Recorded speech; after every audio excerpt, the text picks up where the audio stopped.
and welcome to GATSBY Fridays, a show about getting the best out of a creative life from two creative directors working around the world and based in New York City. I'm your host, Alex Camilio.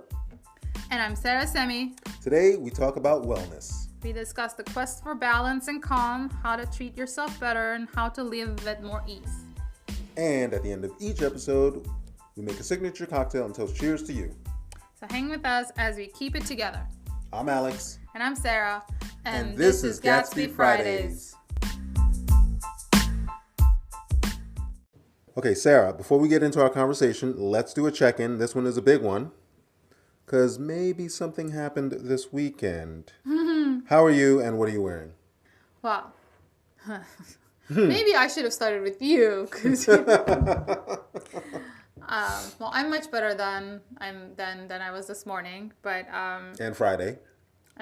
Well, last week when we were recording this part of the episode, we got really into the waiting on the election results, and they arrived on Saturday, the day after our episode dropped, and there was a huge sense of relief and What happened? lots of tears. I kept crying every time I see Kamala in a little clip of I may not be the first woman. I'm like, I can't stop it. It's like the tears come down. It was amazing. And celebrated and everything. But then on Monday, back to normal. There was this not business as usual. This weight has lifted maybe, but my daily struggles are still the same. Okay. Okay. So from that perspective, I feel much better. Obviously compared to last week, because there was like a doomsday coming because it was so cold, close call, and I think the problem is that it was such a close call. Yes, such a close election. Yes, there's such a there's a light at the end of the tunnel now, but that closeness, the fact that it wasn't a dunk, it's still so close that 70 million people are still voting for that is mind-boggling, and it's also really scary. Yes. So that's the part that is yes, thank God, but it's not over yet. It will be. There's truly a light at the end of the tunnel. There is at the end of the tunnel. There's hope for humanity and hope for nature and the globe. Thank God. Those are huge reliefs. I really feel as an immigrant in this country, as a woman that there is a woman with mixed ethnicity in a position of power. Arguably the biggest position. Also, I actually have been following her even before she was a candidate. I've admired. I don't even live in California, and I was following this woman, right? She's incredible. Her presence, expects me to do better, and there's a responsibility that I see her doing it, and I'm like, well, there is no excuse. Mm-hmm. I gotta do better, kind of thing. And that's kind of an inspiration that just comes out of people. They either have it or not. The same way Obama had it or not. Same way JFK had it or not. Those types of levels of inspiration that people can have, the effect that they can have on population is incredible. So she definitely has that. So those are all great things. But I, in general, I guess maybe that relief, I expected to be more relaxed this week, and I'm even more stressed out. Which, when we picked this topic, I was worried we were going to have to talk about not such good news. Oh, wow, we didn't know. But how to manage what's happened. We were also prepared for that as well. Yeah, so this is different. But my surprise is that I got the relief on Saturday and then Sunday. But then on Monday, we went back to normal, and the things on my plate haven't gotten any less. My daily struggles against things getting done hasn't changed, and I've been in this routine of trying to catch up for 2 days at a time. If I make it through 2 days, and then I'm good, and then I get through those 2 days, and I'm like, oh my God, I need 2 more days, and then that break never seems to come. So I think that's why this episode is very appropriate. I was completely frazzled this morning. I took a little doing our brainstorming to calm down. So I'm doing better now. And in the spirit of the theme of our episode, I wore my most self-care outfit, which is yoga pants, but upgraded. Yes. So they have a leather treatment and Yes. like nice stitching and stuff. So they look like fancy yoga. I mean, they don't look like they're fancy yoga pants. They look like leather jeans. They have that like fake leather look. So it's not like I'm just like rolling out of my like home pants or workout pants. They do look better, but then it's also literally like no waistband stretch pants. That is like I spending a whole day in these. You can't like after this you can't go back to denim. I also don't fit into denim. Thank you, quarantine. So I mean that like casual sneakers, but I think the biggest choice was to put my fake leather. And what about your Yoga sweater? pants. Is it There's- chenille? Yeah, this is. You want to know why I wore this? Because I couldn't find the thing that I want to wear in my closet because I don't know where the thing that I really wanted to wear is. And this one was easy access and it was there, and it's not fully wool, so it's warm enough, but it doesn't like heat up the same way. So I'm just like, okay, I don't have a choice. It's Self-care. perfect. You go with what you got. You deal with what you got. This is what this episode is about, and you're doing it. How are you feeling, and what are you wearing? I'm feeling And good. tell me about your weekend, how the news arrived. Oh my God. Okay, so we are Like your emotional reaction. This is not like a post-election episode. It's just kind of a post-election kind of check-in. Funny enough, here's the thing with the news and how people discovered the news. It wasn't like it was the definitive time that was I was on already the phone with preset. Ruthie, and she said news channels are announcing it, and I was like, I'm looking at New York Times right now. Until it says New York Times, I'm not believing it. And New York Times took their couple of minutes, and I was like, okay, I'm on board. I was at my kid's soccer game, and I must Ooh, have how did that crowd react? so I must have been looking away, and all of a sudden I started hearing people cheering. So I thought someone scored a goal. But then way on the other side of the field, other people started cheering. And I was like, wait, That can't be about my that can't kid. be about this game. And then the people in the building on the other side of the street started cheering. And I was like, oh, I know they're not watching this game. And then people just started screaming. And then it just went pure pandemonium. Everybody in the field, on the street, people honking in cars, people in buildings screaming, Biden won the election, Biden won the election. And I was just like, oh, wow. Wow. Also, since it's been, since quarantine time, I know that we've not been able to be as affectionate with each other as I am. I'm just going to speak to me, as I normally am. Same. I'm not hugging. I'm not kissing anybody. I'm not shaking anyone's hands. It's this new awkwardness. But I got to tell you, Saturday I was like, I'm just going to hug people. I know this is wrong. As strange as that sounds. Well, I don't know. Like we did good. Like I went over to my friend's apartment. There was like we were on the rooftop. We were on the rooftop, like no masks because it was open doors. But when it got cold and we got inside, we were still wearing masks. We were cheering Kamala with our espresso martini shots, but still got the masks on. You have to indoors, yes. Yeah, and like so.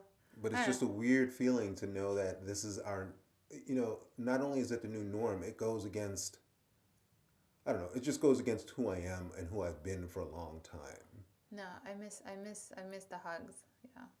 So I just hugged friends and I was like, this is not worth getting COVID, but we're wearing masks, we're we're outside. wearing masks and we're outside and we're all fully clothed.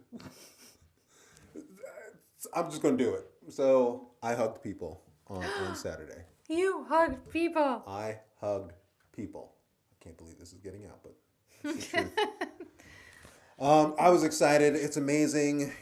I wish I got to listen to the speeches live over at a friend's house. And it was so sweet because it was late at night and we're at a friend's house and my kids were sleeping in the car. And my son comes into the house and says, Mom, I think you need to watch Kamala's speech. Huh. So I will stay in the car with my sister so you can do that. Wow. Wow. He did that on his own? He did that on his own. You didn't have to say anything? I didn't.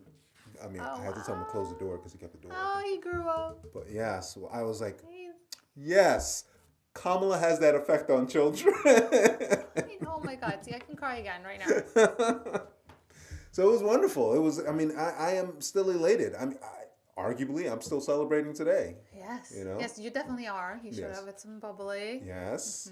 You know, and I've been with the bubbly all of since Saturday. So The I'm whole not gonna. premise of making our special cocktail for wellness did not end so welly. It ended well for me.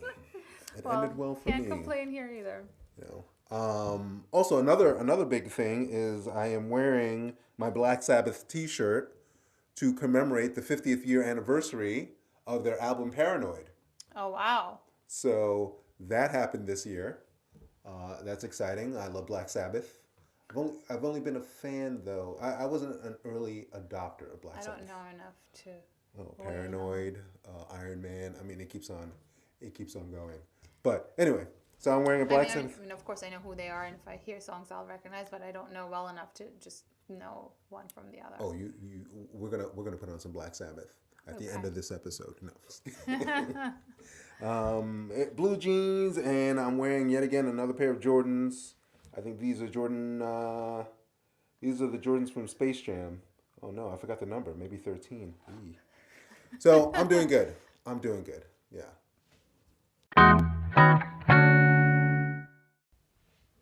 Sarah, finding balance. It's been a harrowing few weeks, months, years, you name it. First of all, 2020.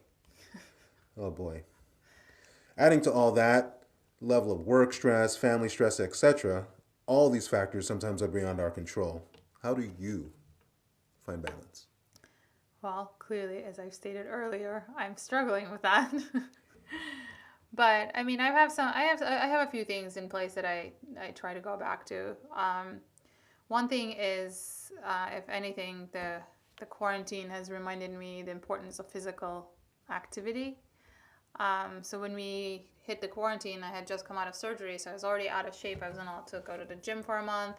And then when this hit, we were like, we were just kind of like this in like strange gap of time where it felt like we could escape all of the things that we should be doing, which included activities for me. Like, and also like it takes a lot of like getting used to working out in our tiny shoebox apartment. It's 12 space between my bed and my couch in my tiny apartment. So now it's very important to me that, I mean, it's always been important to go to the gym, but now that I can't do that, it's a different mentality. Is your gym still closed? Gym is open, but I don't go out. I don't go to work out. I go to classes, and classes are not available. Okay. And without the classes, I don't really go. So for me, like it used to be, listen, if you go down to the gym by 12 and get to that class, I got it out of the way today. But since there's no class, all I have to do is hit play on a website, and I keep putting it off. I'll do it 30 minutes later. And then all of a sudden it's like 3 p.m. And I'm like, still more hours ahead of me that I can do this. Because before, if I didn't do by 12, it was done. And then I would have this guilt for, today is a wasted day that I didn't get the workout because I was being lazy. So now it's a little different. It's been harder to actually, first of all, get motivated to do that by yourself in your apartment. But eventually, I mean, it's been months, so I rearranged furniture. Even today, I'm running behind on everything, but I was like, I can't do a 45-minute class, but I can do a 28-minute class. So I did a 28-minute yoga, and that's really important to me. It's not this, like, you don't get this, like, immediate impact of, oh my God, I feel so much better. Some people do. I never do. I hate moving. Like, I hate the workout. So for me, it's always been something that I have to try extra hard to convince myself to do. But I know the cumulative effects when I don't do it. So that's something that's really important. And when you get busy, the first thing that goes out the window is the workout. I'm so ready not to do it because it's another thing to do. But it is very important to do that. I think like in September, I had so many client projects all of a sudden, and they all appear at the same month, and then they all disappeared next month. So I didn't do anything in September, and that just basically just deleted all of the efforts that I'd spent over the summer to start moving again in my apartment. That 1 month of not moving and only sitting at my desk at my computer. I mean, I got the projects done, but then I didn't feel good at the end physically. You can always recover, but the older you get, the harder it is. Absolutely. The longer you don't move, the harder it is to come back. So that's something, I think the most important thing for me these days is to really prioritize not skipping the movement. We don't go out and work out, like walk around the same way. That 30 minutes is really crucial. Do you give yourself a creative break? Well, that's what I've been trying to do. Before, when I had to run to the gym, it wasn't on my schedule, so I had to plan my entire day around that. Now, I actually want to get a little bit of work done. So when I take a break, it's actually a mental clarity, so I can switch between projects without wasting time. So like that switching gears between two different projects, it takes time to get started on the next one if you're doing Absolutely. it before, like without getting ever up. So I try to at least get some small thing done for one and then do the other. In terms of a bigger scope of like, even with clients when they have like shorter turnaround times for me, if it's something that I've been doing for them, if it's just small edits, that's fine. But if it's a brand new, let's say we're refreshing their homepage and they give me 2 days and I'm like, listen, give me 5, because it's not about the time it's going to take. It's more about the fact that I need to do a little bit, not do anything on it for a day, come back 2 days later. And I also, we've talked about this before in our process, is that I work, like my creative process starts when I'm not working on it. Me sitting down is because I don't have any more time to put off, but in the background, it's always on my mind, like working. So the creative break, I think stopping that with an exercise is actually helping. I also do that with cooking sometimes, but I feel more guilty about that one. Cooking is a great creative break. Cooking is my therapy when I'm in the kitchen, but also like when I mean like not just like making quick lunch. When I have cooking marathons, like I pick 4 recipes and I cook all of them all at the same time.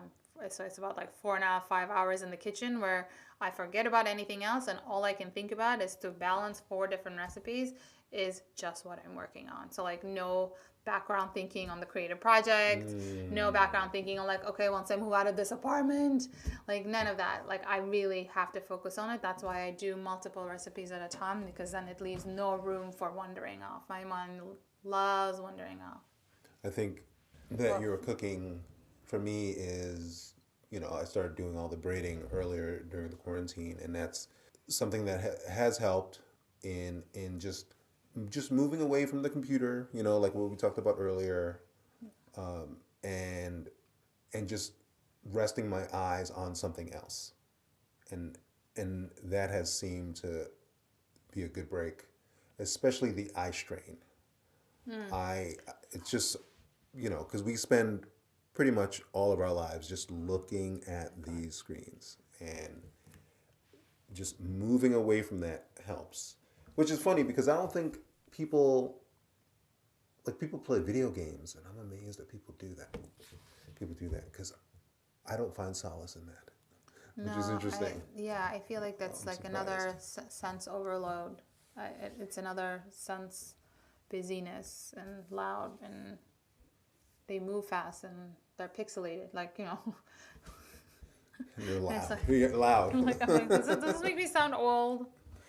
But I mean that's part of it. But are you talking about just like, I thought you were asking me about like how your creative process needs a break versus you're talking about shutting everything down.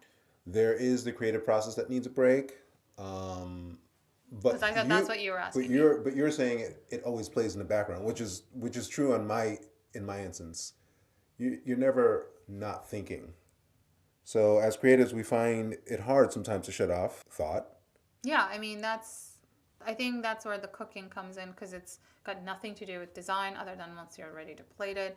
There's like there's no client deliverables, and I cook for myself or mostly one more person, so it's not like I'm like disappointing a bunch of people. It's not like every now and then my mom goes, maybe you should do this professionally. You love this so much. And I was like, absolutely not, because it will take all the joy out of it, because all of a sudden I'm going to have to deliver.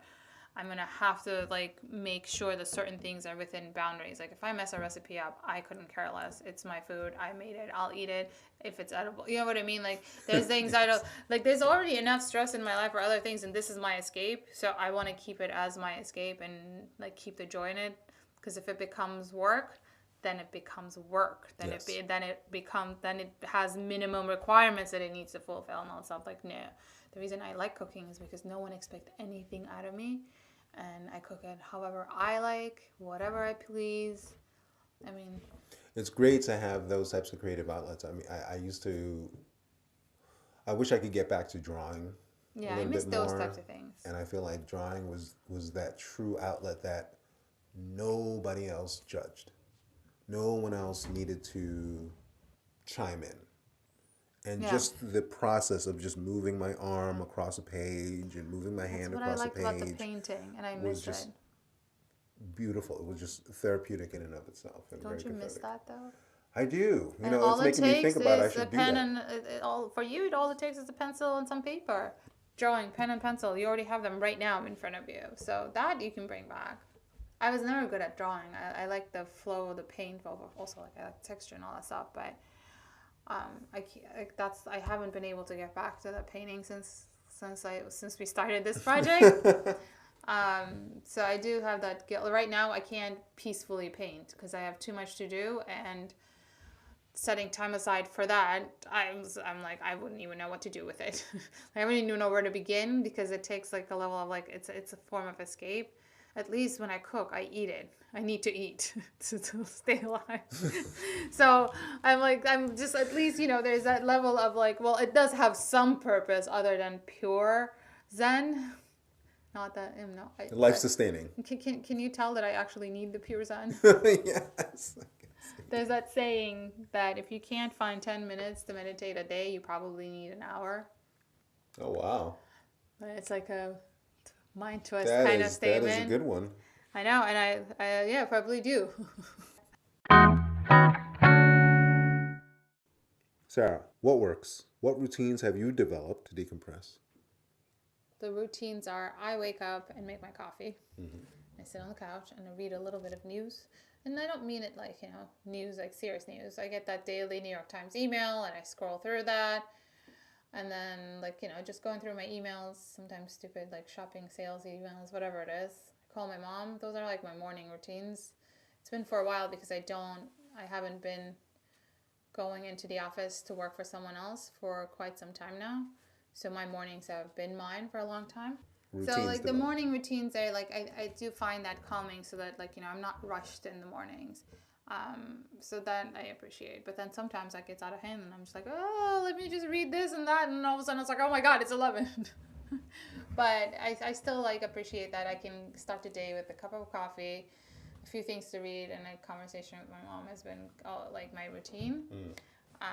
There's a lot of coverage about famous people's and CEOs' morning routines, and then there's the ones that are like, I wake up at 5:45, and I'm like, oh my God, no, I stay up late. So that's never, mine is always going to be the reverse. I'm going to be I stayed up till 3 and then I didn't wake up early kind of person. But like I said, really, really making sure at least, even if you don't walk around as much, but 40 minutes in your house to move the body.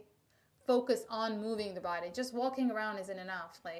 Walking around was never enough of an exercise. I had to go to the gym, to the classes to get that done. So that level of focus exercise to move the body, that has been, I've been doing better. So I don't know. Those are my things. And sometimes I hide literally from people. Which is kind of funny that we're in quarantine and then I'm talking about hiding from people, but I just read this article about someone else saying when the quarantine happened, people were all freaking out about not being in touch with each other, and I was just like, finally, I can just be and not feel guilty about it. I had a little bit of that relief, I didn't have to all of a sudden. So I'm one of those people that need to be out to feel energized and interact with people, but at the same time, I also need to come home and recharge. I'm not a complete introvert where it just plain drains me out. I also get energized by interacting with others, but I always need, and those are 3 solid days of when I say don't interact with people, I get on the phone, I talk to people, but just doing things with other people. I don't have time to do a lot of things. I'm happy to get on the phone. I know. Yeah. I'm happy to get on the phone with you and chat for hours. You just need to unplug. But when I'm on the phone, I can do other things in the apartment, just taking care of things kind of thing. So for me, the first day that I stay home, I just like, I'm a vegetable. Don't leave the couch. Probably like things I've seen 100 times. Friends, I don't know, Gilmore Girls, like just embarrassing, like old like Good 90s, popcorn TV. not like terrible TV shows. So I don't think they're terrible. Terrible for some. I love them, but so like watch things that like it's not like if I fall asleep a little bit throughout, then I'm You're not not missing missing out much. anything because Yeah. I've seen it 3 times already. And then second day I start like cleaning around the house and like getting things done, and then that afternoon I start working, and then I actually like feel centered. So on the third day that I'm like, okay, my kitchen's in place, I've done my grocery shopping, everything's in place. Do you want to come over for dinner? But I need that 2.5 days before on the end of the third day to be like, okay, I'm ready for people again. Now, during a month, do you schedule that? Oh no, that can't be scheduled. You hope for it. You Okay. secretly hope to be able to So- squeeze So that these in. 3 days don't always. Oh no, don't they're always rare. come to They're you. very rare. They're very rare, but I Ah. seek them out. Like I hope for them. So that's what I mean by the quarantine happened. All of a sudden, this was like this endless amount of time where I'm like, no one expects anything out of me. I mean, yeah, I got out of that like in 2 weeks. I was going out of my mind, but like the immediate reaction of like 3 days in, it's like I'm a new person. I'm ready. I'm ready to be social for 7 days. Like, Well, maybe you should start trying to figure out how to schedule at least 2 of those in a month. well, like see, then that becomes a whole thing. Well, I didn't get How to to- schedule my. Oh, I see. Yes. Like for a long time, because I get to define my schedule and I work a lot of night time and like I compensate like clients' deadlines and juggling a lot of projects by working around the clock, that I would just be like, Fridays, I don't do anything. If you schedule it, then it's going to be this like disappointment if you can't make it happen. Yes. And that's another thing to deal with. This is like, I got away with it. I got to do it twice this month. Oh, I got to do it once this month, right? Like there's this like, oh my God, it's mine. And there's no. I guess there's no pressure to expect it. Yeah, exactly. So like okay. if you get away with it, then it's like, oh my God, I got these two Actually, and a it's half probably days. even sweeter. I got these 2.5 days, and I got everything. I'm ready. Wow. That's I don't know what that's like actually. Oh yes, you do. Every once in a while, I do get. I mean, well. What no, did you do yesterday, Alex? I did very well yesterday. Tell me about that. But what I wanted to say was I actually took a page from your book, and part of my routine is cooking breakfast. And, of course, the global pandemic and people working remotely, my luxury now is that I don't actually have to be in the office every single day. And I don't have to be in the office at a given time. So every morning could be pancake morning. Every morning could be waffles. Every morning could be. And I enjoy making a nice big breakfast. Huh, that's so nice. And it's so lovely. And then when I get to the office, so here's the thing. So the But coffee you do just for yourself or for the whole family? for the whole family. Yeah, So because your kids eat pancake every day? no, I was gonna be not like, every day. They would love to. of course they would. I They was would like, love what a to eat life. pancakes every day. Daddy, you gonna make pancakes? No, but not every day. But making a big breakfast also could entail just toast and avocado. So it's not like. I'm just teasing you. I just have like the dream for every child. Oh, Like of course. waffles every What? morning. They would love it. I want bacon every morning. Oh my God, yes. Isn't that the dream?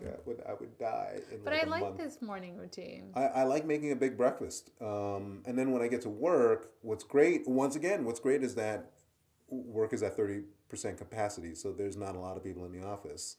And so there are a couple of espresso machines. Most of them are shut down because no one can be making multiple cups of coffee and touching the same equipment. But there is one espresso machine in the back that no one uses. And I make my espresso with that. And it's so refreshing to do something like that and just know that I have my personal cup of espresso in the morning, and then I sit and I procrastinate and look at news as well. And not serious news, just mainly design news, and just seeing what's going on in the world of design and fashion. and I get into my day, and it's pretty good. It's pretty There's good. something about being able to not be rushed the first thing in the morning Oh my god. that I appreciate so much. I worry sometimes. I mean, this whole like doing your own business thing has its own challenges. Clearly, there's always the grass is always greener. I mean, of course, I would love, you know, better health care for less money and steady paycheck and All those paid things help. vacation, all those things.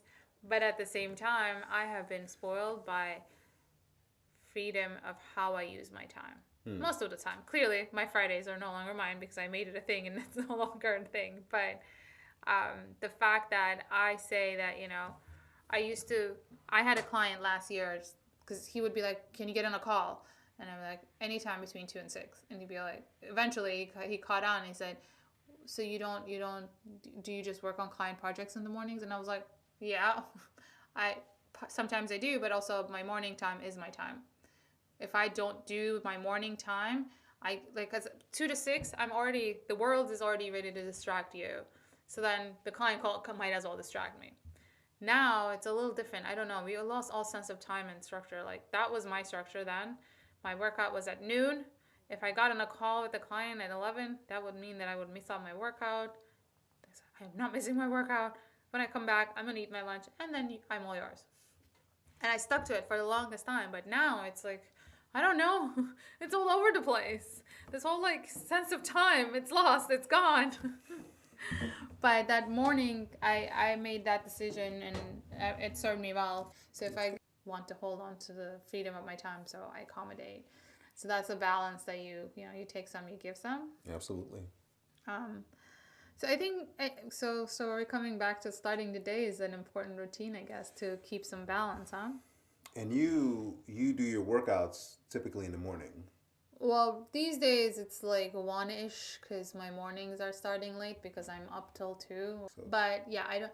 Well, I used to do very early mornings when I actually had to be in an office in the mornings, how like early? 7 a.m. workouts, Okay. which is for me unheard of that I would be willing to not only work out but wake up at 6:30 to do that. It's like I can't believe I did that.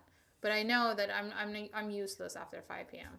It's happy hour. There's no like you're never gonna make me go work out at 5 if I can have a glass of wine. So that's Yes. really.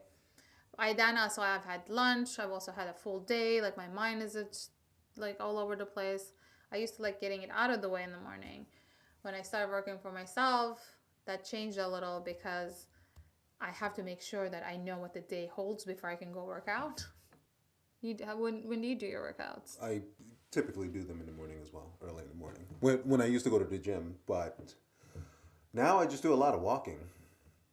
Do you feel good about that? Do you do stretches and stuff? I do stretches in the morning, early in the morning, and then my walk to the train station is like about a 7 or 8 minute walk.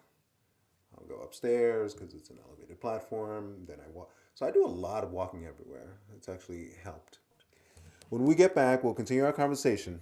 This is Gatsby Fridays.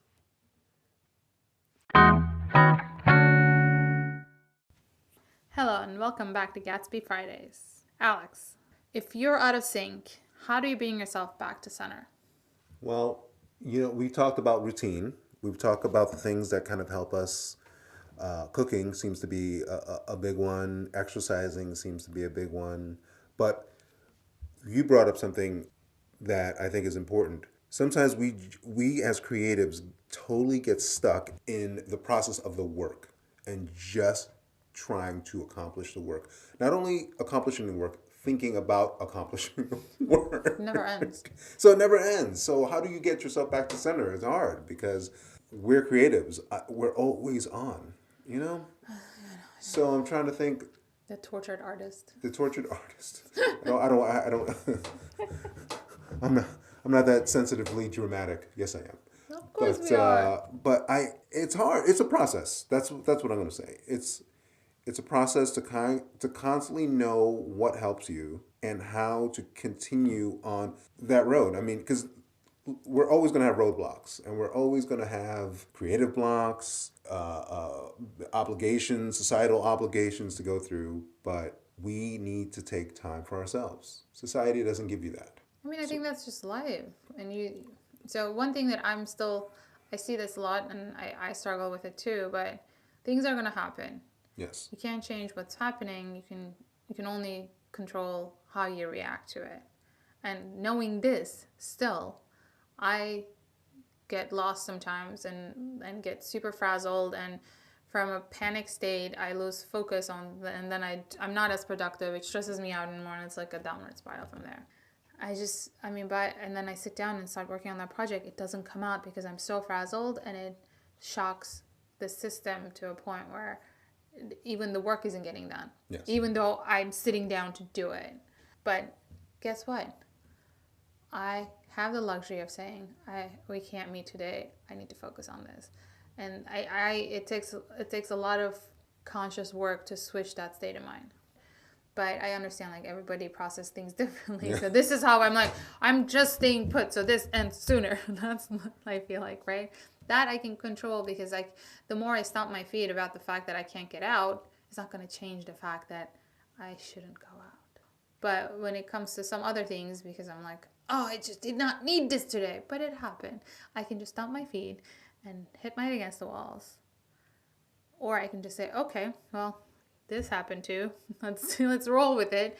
And it's a lot easier to say it out loud, and I struggle with it constantly. So I feel like if I'm working on a project and it's just the energy is just not flowing in the right direction, we have the luxury of getting up and moving, taking a walk. I am able to just walk away from my desk for a few minutes, just walk around, kind of find my center again, and come back and rethink the project from a new angle. So that helps a lot. What advice have you been given that works for you? I mean, I've been given a lot of therapy and wellness advice over the years. Mm-hmm.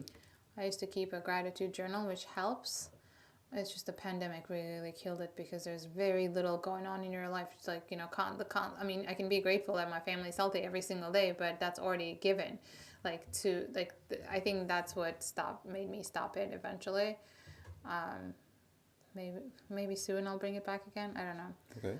So that I was told by one person to start a gratitude journal, which is basically you write 3 things that you're grateful for each day. That they usually say at the end of the day. I'm useless at the end of the day, so I always do it the next morning for the day before, so then I have like time to like reflect. And then someone said that it's better when it's shared. So for the longest time that I shared it with friends, we would text each other 3 things that you're grateful for that day. And sometimes people stop doing it. I stopped doing my own. So after that, like once it's in your practice, then you can just always do it for yourself too. But sharing that experience was, when I first started doing it, was very rewarding. Mm. Okay, there are 3 things that have been good. It grounds you in a way. And it sounds so profound, and it's not like this one day all of a sudden you're so much more grounded. It's just a very slow effect on you, but it's a nice touch. And I think that's one of the most rewarding things I've been told. These journals are physical journals?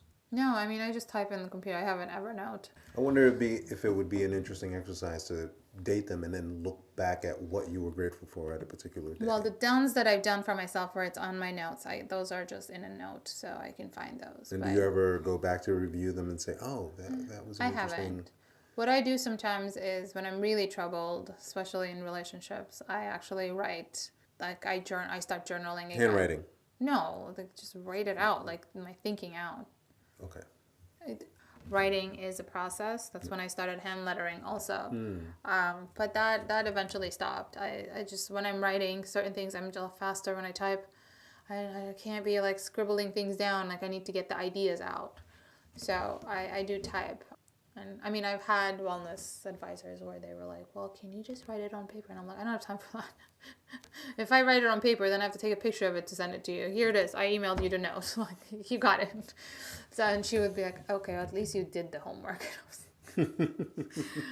I'll do the homework. I don't mind typing, but like last year, I needed a lot of reflection on this relationship I was in. So I wrote a lot of notes. And it wasn't a letter to the other person. It was just me trying to organize my thoughts and where I am. And those I go back and read sometimes, like when there's been enough time passed. I still read some things that I wrote like 20 years ago, and I'm like amazed at who is this? This is either like so weak and so in denial, like it's so transparent in your own words to be able to see yourself that way. But I mean, journaling it help. I don't do it all the time. I don't always have that much to say. It's usually when I'm like conflicted with some specific thing that I need to sort it out in my mind. Well, that's when it's most helpful. Yeah. I mean, those types of writings, I think, are the good advices that I received. I don't know. I think that's it. I mean, my therapist is a little bit more of a, so there's a lot of like, cuckoo advice that I get too, which I appreciate and comes from a loving place for me to be better and feel better. But, sometimes you pick and choose. Well, what's the best advice you've received? Drink more water. Oh, damn. You're like so straightforward. I know. We all need to just drink more water. It helps. It just how, as tried as that may sound, it helps everything. It helps your skin. It helps. It helps your body. Like, it helps your joints. Clear mind. It clears your mind. I mean, like drink. Stay hydrated, especially now when the air starts to get more drier in the winter. I know that seems silly, but like I don't have any huge profound advice. It's not, well, you have your own little rituals too. But no, I think you're right with the water, because I actually have to pay attention to it, be mindful of how little I drank that day, and really force myself to drink water. Yes.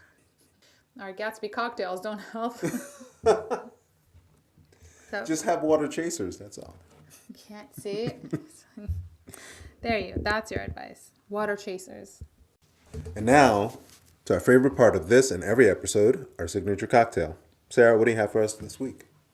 Well, following up on the water intake and healthy imbibing, we have a shrub recipe. I make a lot of these types of like fruit-based, tea-based concoctions at home, because I feel like if I have that and if I don't keep the wine at home, I will drink the healthier version. This is something I found maybe like 2 years ago on a website. A shrub is basically a vinegar fruit-based cocktail, fruit cocktail, alcohol-free. You can always add your own. This one is made with the frozen dragon fruit packs. So it has this incredible bright neon pink color. And it's super easy. Like there's a lot of recipes that cook it down, like, let it sit for a week and do a lot of things. This one, you just take 2 packs of the frozen pitaya dragon fruit packs, put them in a jar, let it start thawing. You take a 2-piece ginger, peel it and smash it, and put it with a 1/4 cup of there's just enough water to cover it up and get that to boil and let it sit. So you're basically doing a little bit of like a ginger tea on the side. Okay. And then you strain that over the frozen pitaya with 1/4 cup of apple cider vinegar and honey to taste. I said to 1 tablespoon honey in the recipe, but I don't like too sweet, so I usually use a little bit less. And you just let it mix. You can let it marinate in room temperature a little bit. That's about it. And you refrigerate it. And then to serve, this is almost like a concentrate. You fill your glass with ice. You add a good amount of the mixture. That depends on how strong you want the flavor to be. And then you stir and top with sparkling water. And when you mix it up, because the concentrate lightens up, it becomes this beautiful neon pink drink. And that's it, and it's really good for you. Well, today, in the spirit of celebration, we did not go on the cleanse side of things, so we topped it with also a little bit of prosecco. So it's it's a base. It's got all the antioxidants already in it. It's good for you, and it looks amazing. So I can't wait to see the video of you making this. Yes, I have some extras that are gonna come up in our stories throughout the week.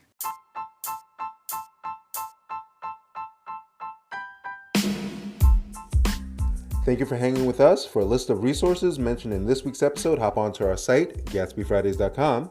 You can find the dragon fruit shrub recipe on the website, GATSBYFridays.com. For show notes, or if you want to leave a comment, suggest show topics, get at us on our site. Don't forget to rate us, give us 5 stars, and write a review on Apple Podcasts. It really helps to get in front of more ears and build our audience. Or if you're a Spotify person, make sure you follow Gatsby Fridays. Follow us on Instagram for exclusive content like Sarah making this week's drink on our Insta stories throughout the week. Stay with us. On our next episode, we talk about passion projects. This is Gatsby Fridays.